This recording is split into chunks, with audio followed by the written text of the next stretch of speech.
At least 35 people are dead and more than 130 injured after Russian missiles pounded a military training base. It happened on the country's western border with NATO member Poland. And this evening, we are learning more about the first American casualty of the war. Journalist Brent Renaud was killed in a Russian attack in a small town just outside of Kyiv. He was in the country covering the chaos for a film project. CBS News correspondent Debra Alfarone has the latest on the Biden administration's response from the White House.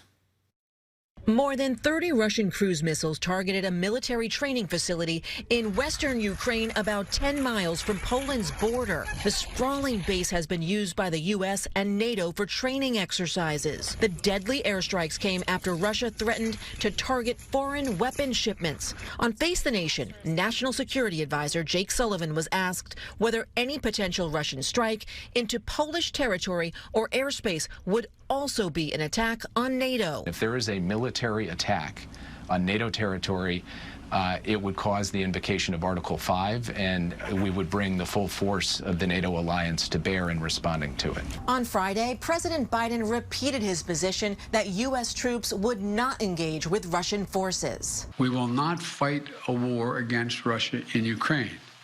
Direct confrontation between NATO and Russia is World War III. Despite international outrage and stiff economic sanctions, there's been no let-up in Russia's relentless bombardment.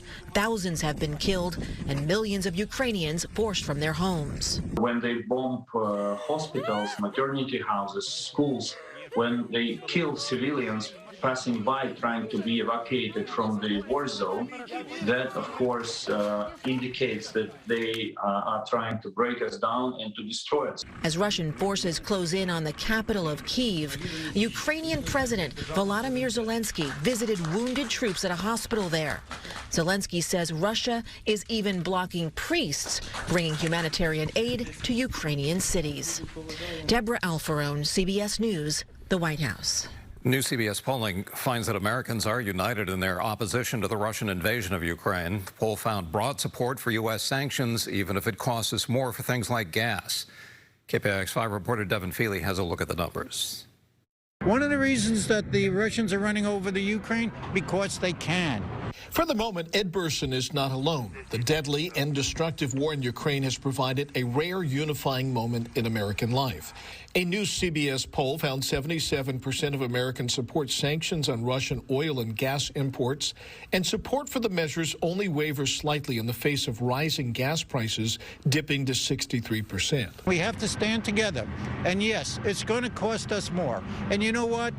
Part of that is on us. We knew that there was an oil crisis, and we need to stop people from being tied into that because it screws up our entire foreign policy. The oil and gas ban enjoys broad support amongst Democrats, 84%, but more than three-quarters of independents and Republicans support it as well. The results, however, are mixed when it comes to a no-fly zone. 59% in support, 41% opposed. The numbers flip on their head if it draws us more directly into the war. We need to be able to tell the Russians this is unacceptable. We need to stop all products to and from Russia. Like any poll, it's a snapshot in time, a measure of how we feel in this moment. It can and it will change as the calculus and the cost to the Ukrainians and to us change as well. Inflation. I mean, you know, the cost of living is so high now. I mean, people cannot afford it. I have kids that out of college, you know, can't afford even basic grocery. Devin Fehely, KPIX5. Despite President Biden's handling of the crisis in Ukraine, his overall low approval rating has remained steady since last November as rising inflation continues to be a priority for most Americans.